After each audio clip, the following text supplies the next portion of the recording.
जैसे कोई भी दो बॉडीज होंगी उनके बीच में एक ग्रेविटेशनल अट्रैक्शन है, लेकिन पता क्यों नहीं चल रहा है? इतना फीबल है, इतना कम है कि उसका प्रभाव पता नहीं चल पाता है जब तक कि वो मास इतना हैवी ना हो फील्ड का।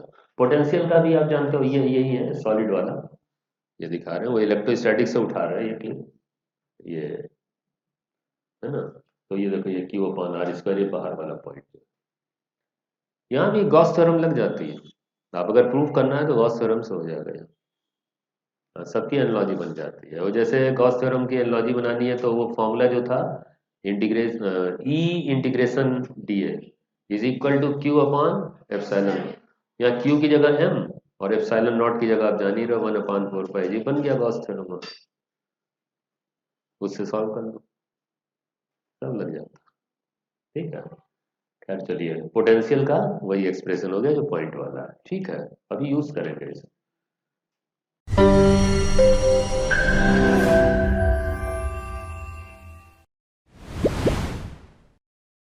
देखिए, ग्रेविटेशन जो मैं डिस्कस करने जा रहा हूँ, तो इसमें जो सबसे पहला आर्टिकल डिस्कस करूंगा वो एनालॉजी से ही होगा। ठीक, तो इलेक्ट्रोस्टैटिक्स में हम लोगों ने इतना कवर कर लिया है कि हम आज उसकी एनालॉजी यूज कर सकते हैं। ठीक है इम्पोर्टेंट टॉपिक, बहुत क्वेश्चंस अपीयर हो रहे हैं इससे। Newton's law of gravitation.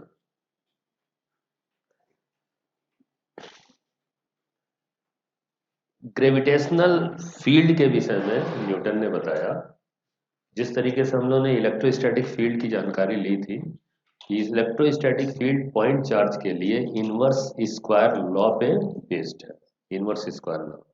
उसी तरीके से न्यूटन ने कहा कि ग्रेविटेशनल फील्ड जो होती है वो भी इसी तरीके से इनवर्स स्क्वायर लॉ पे बेस्ड है।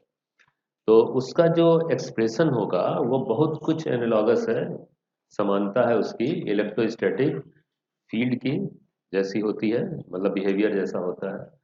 तो जैसे इंटेंसिटी की बात करें, आप जानते हैं कोई भी फील्ड है तो फील्ड इंटेंसिटी, फील्ड का जो प्रभाव है वो इंटेंसिटी से मेजर करते हैं। जब फील्ड का पता चल जाएगा तो उसमें आने वाला जो भी टेस्ट मास होगा, ऑफ कोर्स इस बार टेस्ट मास होगा, उस पे लगने वाले फोर्स, और यही नहीं उसकी पोटेंशियल एनर्जी के विषय में भी हम आसानी से जानकारी ले सकते हैं। लेकिन उसके लिए सबसे पहले इंटेंसिटी का एक्सप्रेशन और फिर पोटेंशियल का, जैसे हम लोगों ने इलेक्ट्रोस्टैटिक फील्ड में पढ़ा है। ठीक, तो देखिए, एक ये मास है, अब पॉइंट मास भी आप कह सकते हैं, या अगर स्फेरिकल मास है तो उसके सेंटर पे सारा सेंटर ऑफ मास एग्जिस्ट करता है ना। तो वहां से ये एक डिस्टेंस आर डिस्टेंस पे एक पी पॉइंट है, और यहाँ इलेक्ट्रोस्टैटिक फील्ड की जगह ग्रेविटेशनल फील्ड हम बनाने जा रहे हैं। तो एक चीज ध्यान रखिएगा, जो फील्ड होती है ये हमेशा टुवर्ड्स होती है। फर्क, जैसे इलेक्ट्रोस्टैटिक फील्ड जो है अवे भी होती है टुवर्ड्स भी होती है ना, क्योंकि उसमें दोनों चार्ज डिफाइंड है, प्लस और माइनस। तो अगर प्लस होगा तो अवे जाएगी, मतलब प्लस से ओरिजिनेट होना, और माइनस है तो टुवर्ड्स दी निगेटिव, मतलब निगेटिव में टर्मिनेट होना या एंटर करना। ठीक है, ये हमेशा टुवर्ड्स होगा, क्योंकि ग्रेविटेशनल रिपल्सन नहीं होता है, सिर्फ एट्रैक्शन होता है, ग्रेविटेशनल एट्रैक्शन ही होता है। ठीक है, तो ये यहाँ पे लिमिटेशन है। इस फील्ड का एक्सप्रेशन अगर आप लिखोगे तो G M upon R square, inverse square law चल रहा है, एम जो है वो मास है, आर आप डिस्टेंस समझ रहे हो, इनवर्स स्क्वायर लॉ चल रहा है, जहां पे जी ये ग्रेविटेशनल कांस्टेंट है जिसकी वैल्यू होती है 6.67 इंटू 10⁻11। आप जरा यहीं से कंपेयर करो कि ग्रेविटेशनल फोर्स और इलेक्ट्रोस्टैटिक फोर्स में कौन सा स्ट्रांग है और कितना ज्यादा स्ट्रांग है, इस कांस्टेंट से ही पता चल जाएगा। इलेक्ट्रोस्टैटिक फील्ड का एक्सप्रेशन जो था यहाँ पे 1/4 pi epsilon not Q upon R square होता था, ये कांस्टेंट ही डिसाइड कर देता है फोर्स या फील्ड की वैल्यू।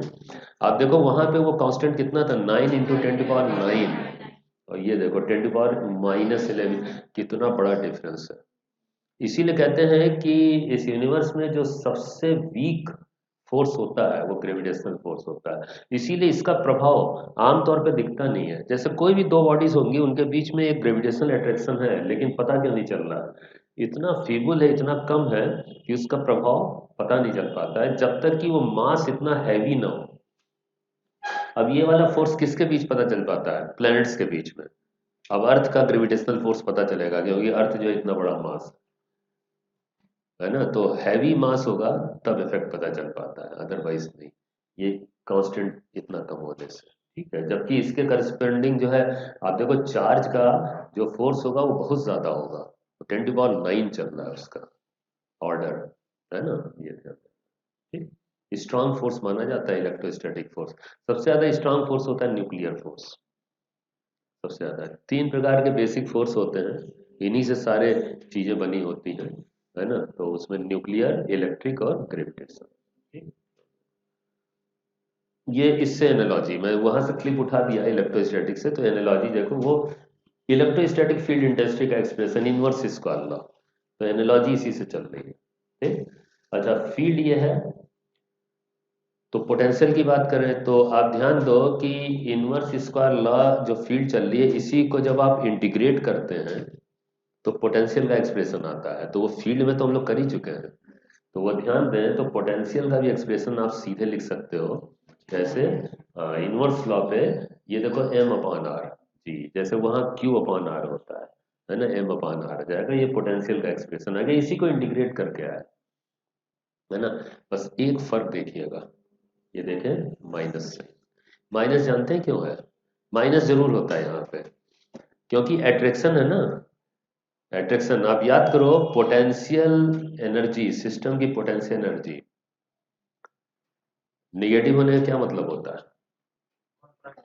कांटेक्ट करना मतलब एट्रैक्शन, और पॉजिटिव होता है तो रिपल्सन। ये एट्रैक्शन होता है ना, इसमें तो एट्रैक्शन ही है, तो यहाँ पोटेंशियल पॉजिटिव हो ही नहीं सकता, यहाँ पोटेंशियल क्या होगा? निगेटिव। इसीलिए निगेटिव दे देते हैं। दो चीजें फिक्स होती हैं, एक तो डायरेक्शन टूवर्ड्स, और दूसरा ये निगेटिव, ये फिक्स होता है, यहाँ देख, ठीक है। तो ये जो एक्सप्रेशन इसी की एनालॉजी चल रही है पोटेंशियल की, ये inverse square, inverse law, inverse square तो ये है, इनवर्स लॉ चल रहा है।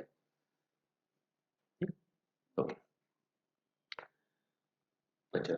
अब एनालॉजी अगर परफेक्शन पे लाए, हम एक फायदा उठाते हैं, देखिए क्या होगा। अब जो कि पॉइंट मास या पॉइंट चार्ज एनालॉगस हो गए, तो आप जानते हो कोई भी चार्ज जो होता है या कोई भी मास पॉइंट से ही तो बना होता है, तो आपको ध्यान होगा कि जितना भी मास डिस्ट्रीब्यूशन, चार्ज डिस्ट्रीब्यूशन था वहां पे, जैसे लाइन चार्ज है ना, सिलिंड्रिकल चार्ज है, स्फेरिकल चार्ज है, जितना भी था, है ना, वो हम लोग किस कॉन्सेप्ट से लेके चल रहे थे? सबसे पहली बात करें, अगर रिंग चार्ज की बात करें, तो आप देखो पॉइंट चार्ज के हेल्प से ही इंटीग्रेट करके निकाला था ना।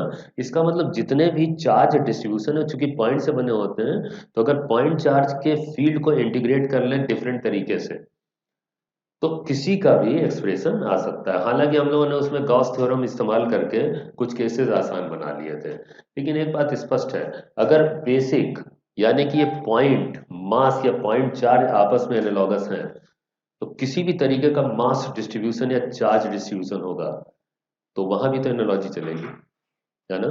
अब स्फेरिकल चार्ज डिस्ट्रीब्यूशन या स्फेरिकल मास हो गया किसी भी तरीके का, सिलिंड्रिकल चार्ज डिस्ट्रीब्यूशन या सिलिंड्रिकल मास हो गया, तो एक्सप्रेशन तो वहीं से उठाएंगे। तो ऐसा करते हैं कि अगर एक्सप्रेशन वहीं से उठाना है, तो एक्सप्रेशन वो तो याद है हम लोगों को, है ना, याद है कि नहीं? नहीं याद है। क्योंकि अभी पढ़ा है हम लोगों ने रिसेंटली, तो वो गॉस थ्योरम में हम लोगों ने बाकी एक्सप्रेशन भी लिख लिए थे, है ना। तो वो एक्सप्रेशन उठा के वहीं से हम लोग यहाँ का फॉर्मूला लिख लेंगे। तो वहां पे एक चीज ध्यान देनी होगी, वो कि 1/4 पाई एप्सिलॉन नॉट की एनालॉजी जो है चल रही है किससे? जी से, है ना। तो याद करेंगे कुछ फॉर्मूले ऐसे थे जिसमें सिर्फ एप्सिलॉन नॉट था। कौन सा बताइए? स्फेरिकल चार्ज वाला, है ना, कौन सा? सॉलिड इनसाइड, है ना, डेंसिटी और एप्सिलॉन नॉट के टर्म्स में कुछ ऐसे एक्सप्रेशन थे जिसमें 1/4 पाई एप्सिलॉन नॉट नहीं आ रहा था, सिर्फ कहीं एप्सिलॉन नॉट अपीयर हो रहा था। तो वहां सब्स्टिट्यूशन क्या करेंगे? तो फॉर्मूले तो ये होंगे, जहां 1/4 पाई एप्सिलॉन नॉट होगा वहां जी सब्स्टिट्यूशन कर दिया करेंगे, लेकिन जहां एप्सिलॉन नॉट होगा वहां पे हम लोग फॉर्मूले में ये सब्स्टिट्यूशन करेंगे, है ना। एप्सिलॉन नॉट इधर आ गया, जी इधर, ये देखो, बस सारे फॉर्मूले बन जाए, बस। सब क्या दिक्कत रहेगी? अब वहां से जो क्वेश्चंस आपने किए थे ना, उसी तरीके से यहाँ अपीयर हो सकते हैं। ठीक, तो मैं दिखाता हूँ कुछ केसेस आपको, देखिए field and potential due to solid sphere. अब सॉलिड स्फीयर वाला जानते हैं बहुत यूज होता है, उसका रीजन ये है, प्रैक्टिकल सी बात है, कि जितने सेलेस्टियल बॉडीज हैं, जैसे प्लेनेट है ना, ये सब क्या है, सॉलिड स्फीयर है ना। प्लेनेट है, स्टार्स हैं, सब स्फेरिकल होते हैं, सॉलिड होते हैं, ठीक है। तो ये वाला एक्सप्रेशन प्रैक्टिकल तौर पे यूज होता है काफी। हालांकि देने को तो एग्जामिनर कुछ भी दे सकता है, लेकिन ये ज्यादा यूज होता है। अब जैसे ये सॉलिड स्फीयर है मास का, फील्ड लिखते हैं, तो फील्ड जो है आप जानते हो तीन तरीके से लिखी गई है, तीन जगहों पे, तो दो जगहों पे, इसमें तो वही वही, तो कौन सा, एक आउटसाइड और एक इनसाइड। तो देखिए यहाँ पे आउटसाइड पॉइंट पे फील्ड लिख रहे हैं, तो आउटसाइड पे कैसा चलता था भाई, हाँ वो इनवर्स स्क्वायर वाला चलता था, जैसे पॉइंट वाला, है ना। तो वो एक्सप्रेशन आउटसाइड लिख रहे हैं, ठीक है, R is greater than capital R, ये देखो वही है, इनवर्स स्क्वायर लॉ वाला चल रहा है ना फील्ड का। पोटेंशियल का भी आप जानते हो, ये यही है सॉलिड वाला, ये दिखा रहे हैं, वो इलेक्ट्रोस्टैटिक से उठा रहे हैं ये क्यों, ये है ना। तो ये देखो, ये क्यू अपॉन आर स्क्वायर, ये बाहर वाला पॉइंट है।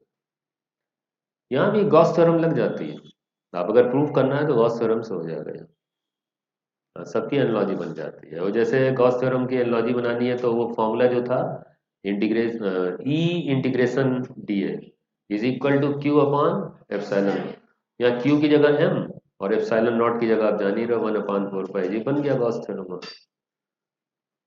उससे सॉल्व कर लो, सब लग जाता है, ठीक है। खैर चलिए, पोटेंशियल का वही एक्सप्रेशन हो गया जो पॉइंट वाला है, ठीक है। अभी यूज करेंगे इसे। इनसाइड जो पॉइंट होगा उसका एक्सप्रेशन क्या था, याद है आपको, है ना। तो वो उसी से लिख रहे हैं, देखिएगा, याद करें, ये एक्सप्रेशन था E is equal to rho upon 3 epsilon not R. अब एप्सिलॉन नॉट की जगह ये देखो, सब्स्टिट्यूशन, समझ गए, फॉर्मूला बन गया, क्या जरूरत है एक्स्ट्रा काम करने की, वो आपको पढ़ा चुके हैं, ये आप लो यूज करो, बना लो। तो फील्ड का एक्सप्रेशन बन गया इनसाइड, और डेंसिटी क्या है, इस बॉडी की डेंसिटी वॉल्यूम डेंसिटी है। जैसे वहाँ चार्ज डेंसिटी होती थी ना, वॉल्यूम वाली है वो, कूलम पर मीटर क्यूब, यहाँ mass per meter cube, per unit volume, per unit volume, वही वाली डेंसिटी जो होती है, ठीक। आर की प्रोपोर्शनलिटी में चल रहा है। और याद है पोटेंशियल का एक्सप्रेशन, थोड़ा सा कॉम्प्लिकेटेड एक्सप्रेशन था, हाँ हाँ, वो यूज होता है, क्वेश्चन आ जाते हैं इस पे। ये देखो, ये यहाँ से है, ये देखो, इस वजह, इसीलिए मैंने रोक रखा था इस चैप्टर को, ये जब हम गॉस थ्योरम पढ़ा देंगे आपको तब ये लेंगे, वहीं से है। अब वो, अब जैसे मान ले लाइन मास, लाइन मास का मतलब जैसे रॉड हो गई, लॉन्ग रॉड, तो ट्वाइस लैम्डा अपॉन आर वाला जो फॉर्मूला लग जाएगा यहाँ पे, लगा दो। सिलिंड्रिकल चार्ज था, सिलिंड्रिकल मास है, वो सब जो पढ़ा है, तो कोई दिक्कत नहीं रहेगी, क्वेश्चन भी हो जाएंगे इसके। चलो यहाँ से शुरू होता है क्वेश्चन, जैसे ग्राफ है, ये बताओ कौन सा होना चाहिए।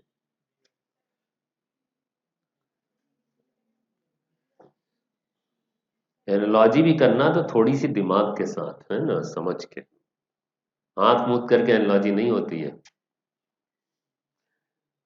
ये सॉलिड स्फीयर वाला जो था ग्राफ, वो कैसा होता था, अंदर ई प्रोपोर्शनलिटी में, है ना, तो ऐसा ग्राफ, और बाहर इनवर्स स्क्वायर, वो चल रहा है ना ऐसे, ठीक है। तो वो ग्राफ वो वाला दिख रहा है, लेकिन वो है नहीं,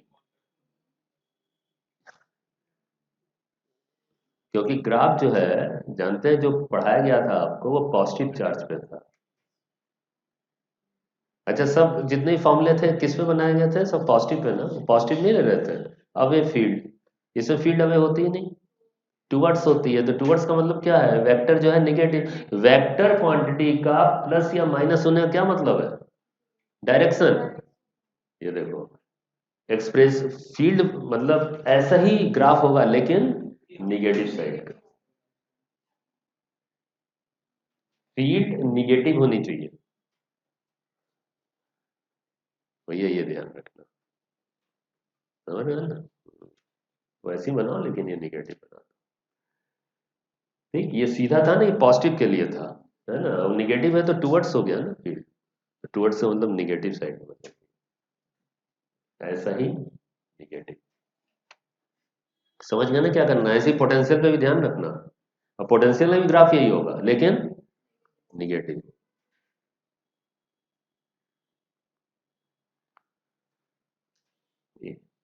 ठीक, सीबीएसई का ही क्वेश्चन है। Field and potential due to spherical shell. Okay, shell का मतलब क्या हो गया?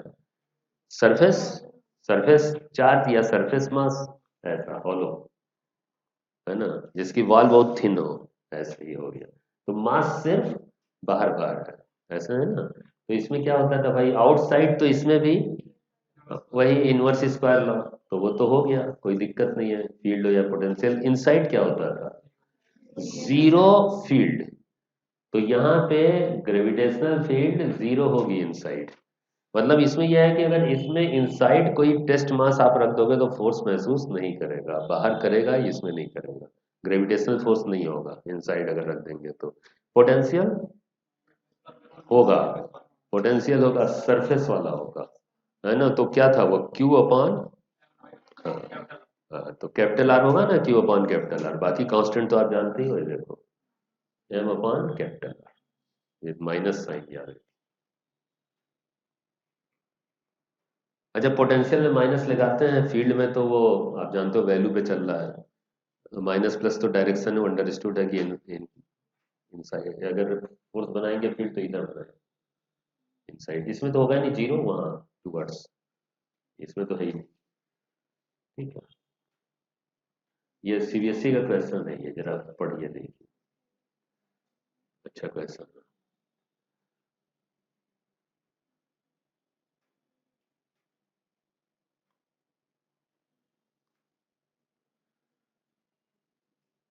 A particle of mass m situated at the center of a spherical shell of same mass and radius a. The gravitational potential at a point situated at a by 2 distance from the center will be.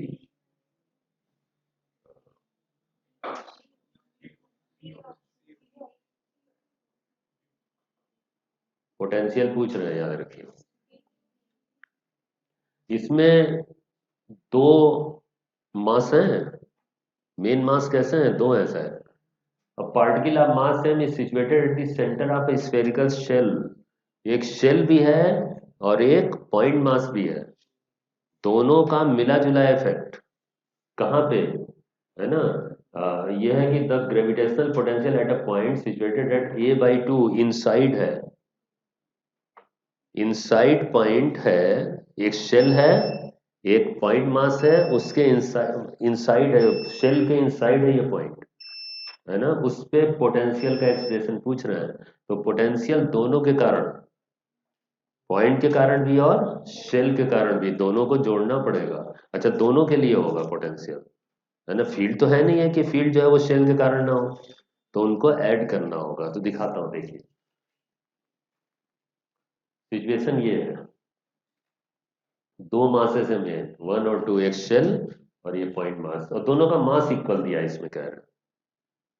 ठीक है, और वो जो point define कर रहे हैं वो ये है क्यू, जहां पे आपको नेट पोटेंशियल बताना है।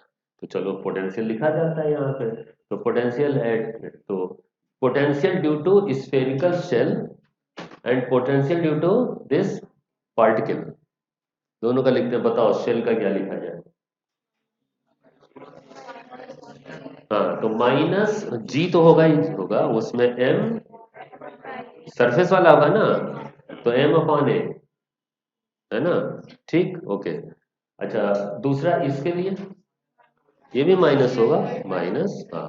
तो इसमें क्या हो जाएगा, M upon A by two, दोनों को जोड़ दें। चलिए, तो देखो दोनों को, तो ये हुआ शेल वाला, जो सरफेस वाला है वही हो गया, और इसका तो डायरेक्ट ए बाई टू पे हो गया। इसी को ऐड कर देना है, तो ये ऐड करते हैं, वो टू ऊपर चला जाएगा ना ऐसे, तो ये माइनस 3g,